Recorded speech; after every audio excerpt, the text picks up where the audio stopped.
played the video of in 2016 how Democrats were being sore losers. Then in 2020, the Republicans being sore losers. Now in 2024, 2025, Democrats being sore losers. So we're seeing this kind of repeat. There was another video that showed how the Democrats were talking about the Republicans holding out and they're threatening the government shutdown and them saying that that's not the right thing to go. So all of this stuff is back and forth. People use the same arguments that they'll do the same things that they argued against when it was in their best interest or in a different interest before. Y'all get what I'm saying? The flip-flopping. They just do what's best for them right now. They'll say and do anything that makes sense in the moment without a care about their position on it, was how their position was before or what their position will be in the future. But the good news is, based on this news story that I just checked out, I didn't even watch the full video, so we'll take a look at it for the first time. But it says that the Dems are in meltdown mode after Schumer folds in his shutdown standoff. So apparently the government won't get shut down. So let's take a look at this video. I guess this is reason to celebrate. I don't know. Let's keep it going. Listen to this. The deadline to avoid a government shutdown is midnight tonight. The Senate majority. Oh, and Queez, I peeped. Shout out to my brother Queez. Yo, I just peeped with my bro. Yo, we on the same page. I just peeped. Yo, everybody's probably looking at me like, what is he talking about? Yeah, Queez. Yeah. It just came to me. Majority Leader Chuck Schumer is backing down on his fight to block Trump's agenda, handing the president a big win. Aisha Hazni is live on Capitol Hill with all the details for us. Hey, Aisha. Hey, good morning to you guys. So we are expecting that vote on cloture to happen about 1:15 this afternoon. That is the most important vote, even more important than the government funding bill, because it unlocks that government funding bill. And that vote requires 8 Democrats to help Republicans out. That is why there's been so much beef on Capitol Hill. So we are still waiting to see how many Democrats who will join Senator Schumer after he made that big announcement last night. And the Democratic Party, really in crisis mode right now, because there are still so many Democrats in the House and in the Senate that oppose this government funding bill because it does not include that provision they wanted that would block President Trump and Elon Musk and Doge from cutting more from the federal government that they are trying to fund right now. So as I said, last night, Minority Leader Chuck Schumer came out with this stunning announcement. He caved to Republicans and said that he would be supporting this short-term government funding bill, that he would help Republicans. And he said it's because a shutdown would have been so much worse for federal workers. Watch. Before he even speaks,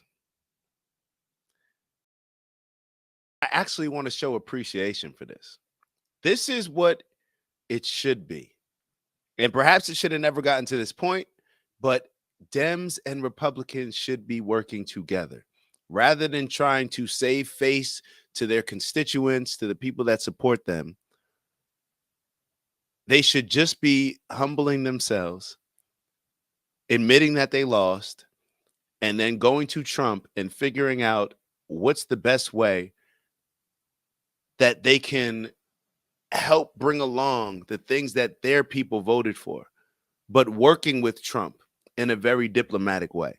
So I'm not looking at this the way that Fox News presented it, as he caved, or I don't need to make fun of Schumer for. I actually think that it's dope that instead of you putting maybe your personal interest before the country, you decided to actually stand on your words that you said 4 years ago or however long ago, when a lot of Democrats, like I said earlier, were calling for, we're talking about Republicans. If they shut it down, then they don't care about the American people. So I'm glad. I have to give kudos to Chuck Schumer for this, because this is how it should be. And I'm sure that that was not a popular opinion that he had to make with this. So we got to give credit where credit's due. The Trump administration would have full authority to deem whole agencies, programs, and personnel non-essential, furloughing staff with no promise they would ever be rehired. The change of heart came after a very tense lunch among Senate Democrats yesterday, in which I could personally hear what sounded like Senator Kirsten Gillibrand screaming at her colleagues about how a shutdown would look for them. Republicans are now taking a victory lap. Chuck Schumer overplayed his hands, and fortunately, we have Leader Thune, who just outmaneuvered him. Thune said from the very beginning of this Congress that the Democrats can either do this the easy way or do it the hard way, and they have chose the hard way the entire time. So remember I said the party is in crisis mode. The left is absolutely eviscerating Schumer right now. AOC calling his decision devastating. She says there's actually still time to convince enough Democrats in the Senate to vote against this thing. I think there is a deep sense of outrage and betrayal. And this is not just about progressive Democrats. This is across the board, the entire party. So guys, I told you I hadn't seen it yet. I had not seen those videos yet. And I just assumed that it wasn't a popular opinion. I promise y'all I didn't see those videos. AOC always comes through in the clutch. They wanted Chuck Schumer to hold out. Now, I don't even know. I'll be totally honest. I'm not giving my opinion on whether or not I agree with whatever Trump proposed in this spending bill. I haven't looked at it in detail, just being totally honest with y'all. I'm just giving Schumer credit because I know that it takes a lot to come to the table and try to work out something in agreement that you may not be in love with totally. I don't know if maybe AOC has a point. Maybe she wants to fight against it, whatever. But from my standpoint, I see Chuck Schumer as a Democrat, understanding that as a democracy, people voted for Trump. People voted for the things that Trump is doing, that he said he was going to do, and that he's actively either doing, done, or actively trying to do. Chuck Schumer, I don't know whether he recognized this. I don't know whether he heard from the lady that she mentioned, which was screaming what a government shutdown would do, the look that it would give Democrats. I don't know. But clearly you see AOC on the other side who just wants to stage a fight, stand. I don't know. I don't know what the solutions are. That's what it's like. Democrats, I see them criticizing a lot of the plans that Trump does, the tariffs, criticizing the migrants, criticizing all these things that Donald Trump has put in play. But I never see them, or I haven't seen them with an actual plan of what they would do to solve the problem. They just criticize the way that Donald Trump is going about solving the problem. Let's keep going for a little bit, then we'll move on. Guys, all of the House Democrats are actually at their retreat right now in Leesburg, Virginia. That's where we caught up with AOC. And there are reports that there are a ton of Democrats that are lobbying AOC to now primary Senator Chuck Schumer in New York. So there is a lot of angst right now ahead of this vote. So, Aisha, you should know that she's barely popular in Queens. She does not have the constituency to primary a powerful senator like Schumer. But let me ask you, so you heard the screaming, and is it your belief that she was saying we have no choice, we have to pass this because it'll give, on the premise that it'll give Donald Trump and Elon Musk more power if you shut down the government? So that is what it sounded like to all the reporters that were standing on the other side of this door. It's a very thick Senate, door. And so it's hard to hear word for word what she was saying, but it did sound like she was telling her colleagues after a more than an hour-long meeting that this is a bad look for us, that if the government shuts down, this isn't an ordinary shutdown, that in this political climate, it's going to look very, very bad for Democrats. And this was a really tough political corner that Schumer was backed into. He was damned if he did this, damned if he didn't. And so he really... Y'all know what it is. It's Dak from the OG Network. And I just want to thank y'all. That's right, to thank y'all for all of your tremendous support over the years, whether you've been rocking with us from the beginning or maybe this is the first show that you're checking out on the network. We want to thank you nonetheless. And we have an ask, all right? We have a goal of reaching 20,000 subscribers by the end of March. That's right, 20K by the end of March. It's not a real goal unless you put a date on it. And with that, We need your help. So we ask that if you are enjoying the content that you like, subscribe if you haven't already. And if you're feeling real generous, maybe share with some friends and family. All right, I'll let y'all go. And once again, thank you for your continued support. And we look forward to growing with y'all. See y'all soon. Ew. Did what I think a lot of people that have been on Capitol Hill for a long time, what Kevin McCarthy did, what Mitch McConnell has done, and he chose to keep the government open. Now, a lot of people will argue and say maybe what I said earlier about Trump making a long-term decision with the tariffs and comparing it to us with China, how they look 200 years ahead and they're not just making decisions on what's going to satisfy their voters on that day. Maybe AOC's argument is, from a long-term standpoint, this doesn't make sense. I don't know. That's for all of us to decide.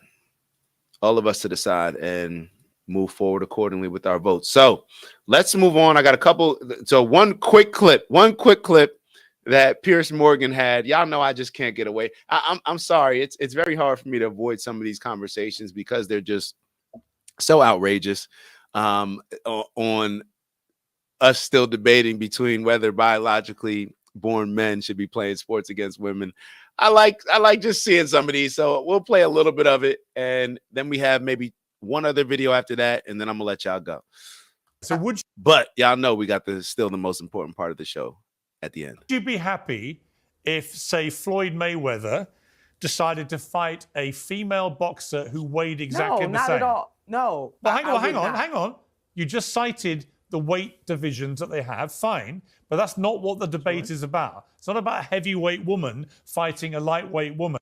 Matter of fact, nah, I'm taking my own advice. Nah. It just doesn't make any sense, man. It just doesn't. Oh my God. Hold up. Shout out to Urs in the building. Grand Rising on my way. All right, Urs pulling up in Miami. Let me see what Vons wrote. Trump doing bad by the veterans we see at work. All right, elaborate on it, Vons. Elaborate on it. I hear you out on it. Elaborate on it. I'd love to get that insight. You tell me what's going on in the real world. Take a look at this clip real quick. I thought this was hilarious. You guys, I just finished a show.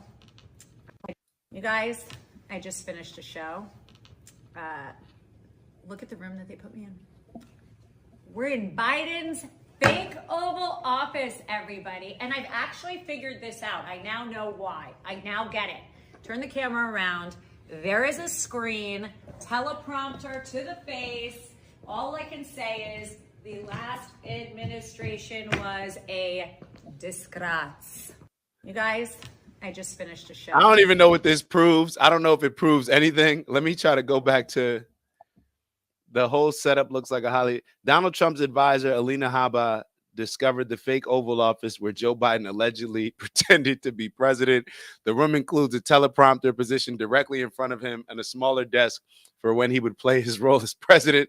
The whole setup looks like a Hollywood studio. So apparently Joe Biden would be acting like he's in the Oval Office, but not be. And this is, I don't know if this setup, and I'm pretty sure they could just wheel something in like a teleprompter screen. So I don't understand why this would have to, be the place where he, I don't know what they're trying to prove. I just wanted to play it for y'all. But we'll finish off with this video right here where it's time for, well, y'all take a look at it.